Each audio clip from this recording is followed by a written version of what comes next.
الفضل YouTube channel میں آپ کا استقبال ہے۔ اس چینل پر روزانہ قرآن پاک کی ایک آیت تلاوت سماعت ترجمہ اور مختصر تشریح پیش کی جا رہی ہے۔ ویڈیو اپلوڈ ہونے پر نوٹیفیکیشن پانے کے لیے اس چینل کو سبسکرائب کریں اور بیل آئیکن ضرور دبائیں۔ السلام علیکم ورحمۃ اللہ وبرکاتہ۔ میرے دینی و ایمانی بھائیوں اور بہنوں، سورہ نساء آیت نمبر 130 پیش خدمت ہے۔ اعوذ باللہ من الشیطان الرجیم وَإِن يَتَفَرَّقَا يُغْنِ اللَّهُ كُلًّا مِّن سَعَتِهِ وَكَانَ اللَّهُ وَاسِعًا حَكِيمًا۔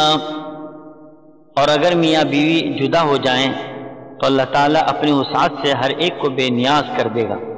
اللہ تعالیٰ وسعت والا، حکمت والا ہے۔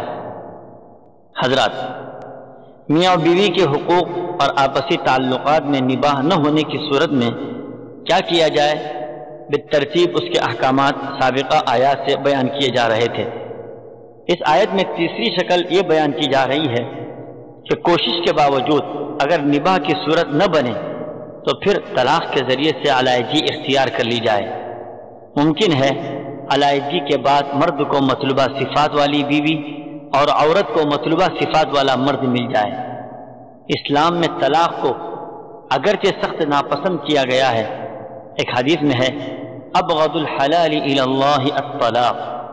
طلاق حلال تو ہے لیکن یہ ایسا حلال ہے جو اللہ کو سخت ناپسند ہے۔ اس کے باوجود اللہ نے اس کی اجازت دی ہے، اس لیے کہ بعض دفعہ حالات ایسے موڑ پر پہنچ جاتے ہیں کہ اس کے بغیر چارہ نہیں ہوتا، اور فریقین کی بہتری اسی میں ہوتی ہے کہ وہ ایک دوسرے سے علیحدگی اختیار کر لیں۔ اس بات کا خیال ضرور رکھنا چاہیے کہ یہ حق یا یہ شکل اسی وقت اختیار کریں جب نباہ کی کوئی صورت کسی طرح سے نہ بن پا رہی ہو۔ اللہ تعالی ہم سبوں کو کلام اللہ کے مفاہیم سمجھنے اور اس پر عمل کرنے کی توفیق عطا فرمائے۔ آمین۔ وآخر دعوانا ان الحمد للہ رب العالمین۔